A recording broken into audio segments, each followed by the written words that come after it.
Kyle, you launched an NFT collection. It's super red hot. It's actually got an amazing community behind it. People are trading everywhere. You got thousands of token holders, each holding your NFTs, and you just got some bad news. The SEC is coming after him. They think the NFT collection that Kyle has issued is in fact a security. Uh-oh. Now, we did cover this in episode 126. You can go back and check out why this might be the case. But now we're wondering, what happens, Kyle? What are you going to do?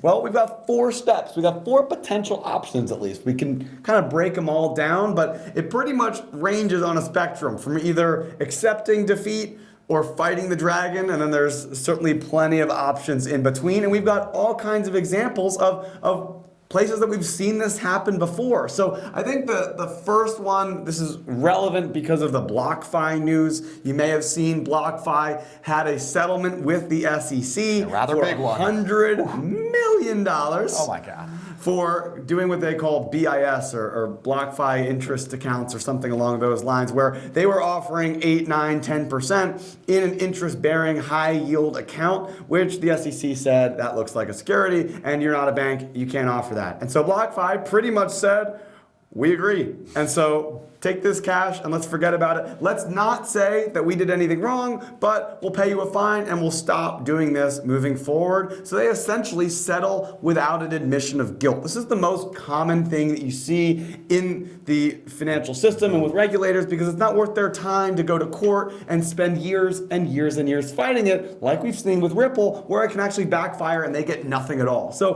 the first option, and I kind of hinted at the second one, but the first option here is just settling without guilt. We've seen BlockFi do it. Even you see small cases, T0 did it. It's the most common thing that happens with ICOs that we saw. They all essentially admitted that they didn't do anything wrong, but all were willing to either 1, pay a fine, or 2, also give all the money back as part of the process. So this is at least a way to avoid guilt and to at least not have any more problems so that you can continue your business, as you said in the case of BlockFi. But it can be hefty. It can be hefty, but it might be sometimes the best way to go.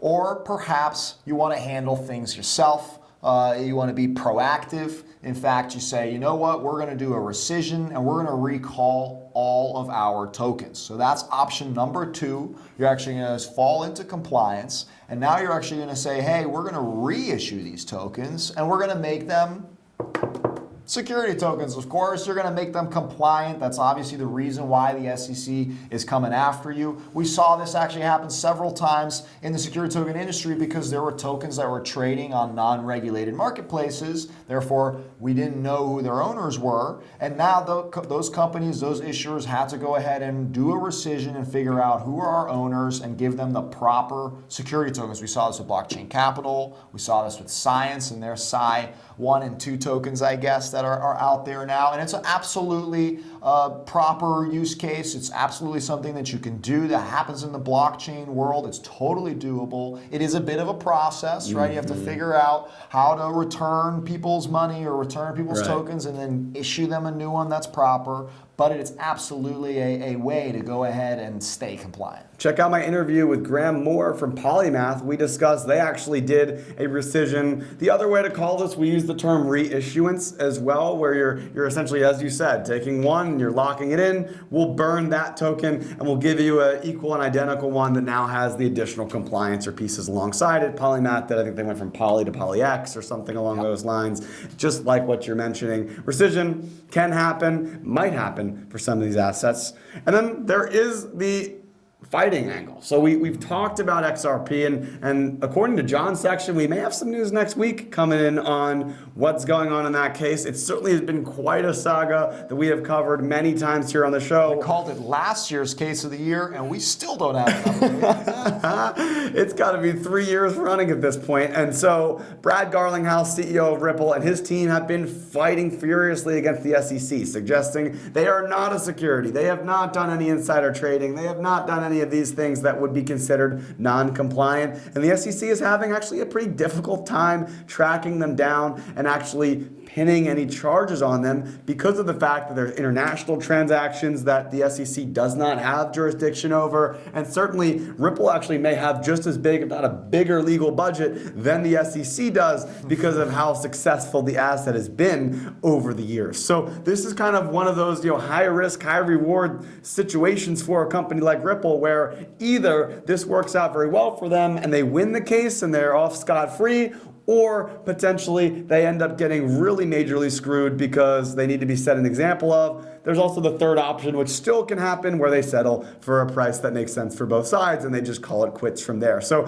it kind of could end up falling in any direction. We haven't seen any real examples of major litigation of this size that have gone through the entire litigation process with a judge or a jury making a ruling. So we don't have a ton of examples there because regulation's still developing. Many would argue that we need somebody like XRP to force this issue into the courts and force them to decide and actually determine the proper nomenclature and the way to handle these assets. So, from some regards, it's a good issue to force, whether or not you agree or not with XRP. So maybe you can get away with settling and getting away with doing a deal with the SEC. Perhaps you do a full-on rescission and now offer a new compliant offering. Or maybe you fight back and actually win and go ahead and continue to operate as is. Now there's one last option to consider that's kind of skirting around all of those, which is simply saying bye-bye to the SEC in general. This means you are no longer going to support U.S. investors, U.S. token holders, U.S. anything of any kind.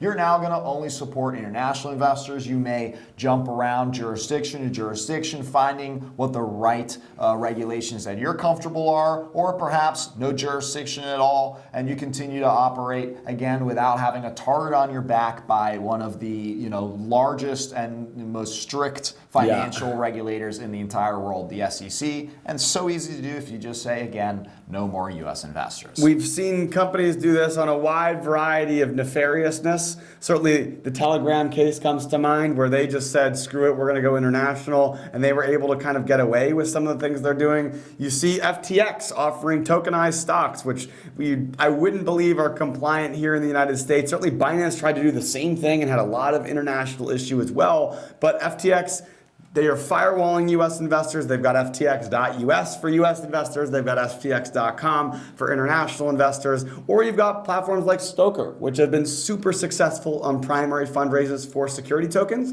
And they just say, look, to make it easy for us, we only have international investors. We don't include U.S. So there are ways to, look, if it's not worth fighting them, and if it's not worth navigating through those pieces, we do see some of these international firms just looking to segment there and not dealing with any of this at all. Absolutely. So if you have an NFT collection and the SEC is coming after you, fret not. Number one, call an attorney.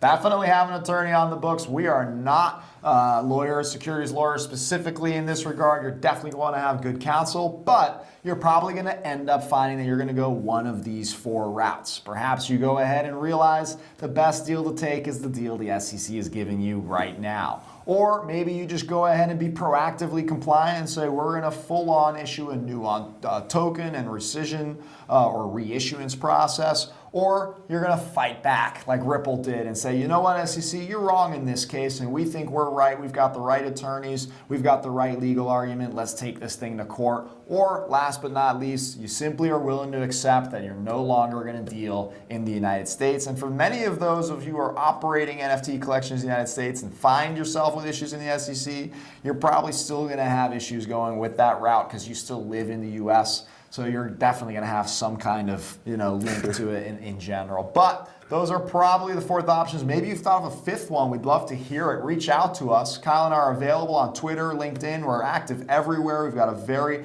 large growing community on Discord now. So check out the Security Token Market Discord. And of course, check out securitytokenmarket.com, STOmarket.com for all the latest news, all the latest trading information. And of course, submit your own news that we want to get after as well. Like, comment, share, subscribe, stay up to date with everything we've got going on. There's plenty of content. We've got all kinds of new shows coming out. Have you checked out Spilling the NFT? Have you checked out Open Tab with John Pittman, or potentially some of the new shows you don't want to miss? I heard there's a rumor that there could be a trailer dropping next week. So Check see it what out. happens. You better believe it. Only the best coming from Security Token Market. Thanks again for watching.